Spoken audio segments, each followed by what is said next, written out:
Nagri-ring? Nakapatay yung phone ni Dad. Ay, nako, sigurado ako nagsisinungaling yan madrasta mo. Sinabi lang niya yun na nasa abroad ang daddy mo, pero wag ka. Gusto ko lang umalis doon. Eh, malamang nga po. Kailangan ko siya makausap. Bea naman. Gabi na, no? Magpahinga ka na. Tsaka, tingnan mo, mukhang pagod na pagod ka na. Maghahanap pa tayong matutulugan. Ha? Oo nga, Bea. May bukas pa naman eh.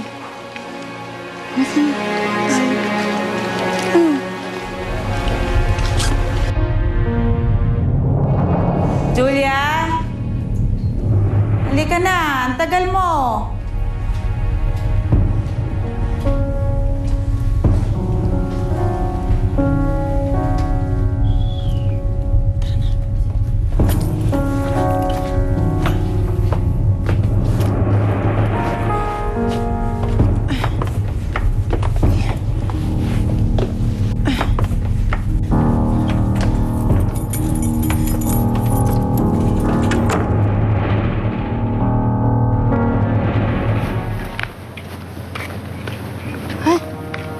Kung ano nangyayari dito?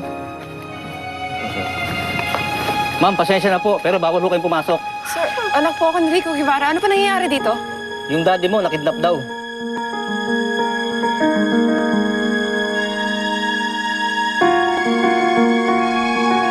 Ganun mo ba? Ganun. Okay. Ano pa nangyari kay Daddy? Ikaw! Ikaw ang may kasalanan kung bakit nakidnap ang daddy mo! Hoy, bakit mo sinisisi apo ko, ha? Eh talaga naman eh. Ikaw ang may kasalanan kung bakit umalis si Rico. Merong tumawag sa telepono. Tapos, ang sabi nila, hawak daw nila si Bea. Humihingi yun ng ransom. Sabi ko sa kanya, huwag siyang maniwala. Nag-away pa nga kami dahil doon. Ayaw niya humingi ng tulong sa pulis. Pinuntahan pa rin niya yung mga kidnapper. Hindi siya nakinig sa akin.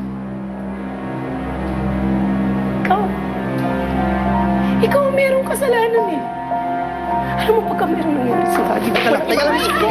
Ano ba? Teka lang, naayos natin ang problema. Ayusin muna natin ang problema. Mas malaki problema natin. Dalhin niyo muna sila sa labas. Sa labas sila tayo ng... Amayos nila.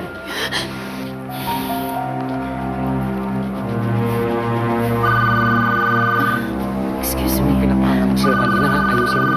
Kasi nangyari na yun.